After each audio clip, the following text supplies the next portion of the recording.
అందరికీ నమస్కారం. పశువుల రవాణా అనేటువంటి జరుగుతుంటుంది. అంటే ఇక్కడ పశువుల్ని అక్కడికి, అక్కడ పశువుల్ని ఇక్కడికి తీసుకురావడం, రవాణా జరగడం సర్వసాధారణ విషయం. అందులో అక్రమ రవాణా అన్నది తేల్చడం అనేది కూడా కష్టం. అక్రమ రవాణా అని ఎలా చెప్తాం?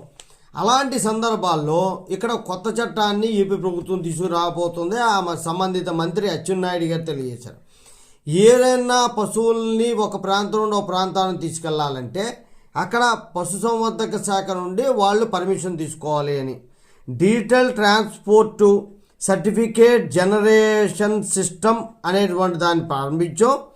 పశువులను రవాణా చేసేవారు పశుసంవర్ధక శాఖను ఏడీ నుండి ఆన్లైన్ సర్టిఫికేట్ పొందాలి. పోలీసు రవాణా శాఖ క్షుణ్ణంగా పత్రాన్ని పరిశీలించి అప్పుడు అనుమతిస్తుంది అని చెప్పడం జరిగింది.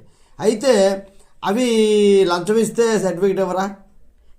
చాలా అట్లా డ్రైవింగ్ లేనివాడికి డ్రైవింగ్ లైసెన్స్ ఇవ్వట్లేదా అనేటివన్నీ మనకు తెలిసిన విషయాలే. ఈ చట్టబద్ధతలు అనేవి కాకుండా అమలు సక్రమం జరిగితే చాలు. ఇది దృష్టిలో పెట్టుకుంటే సరిపోదు. జై హింద్. భారత్.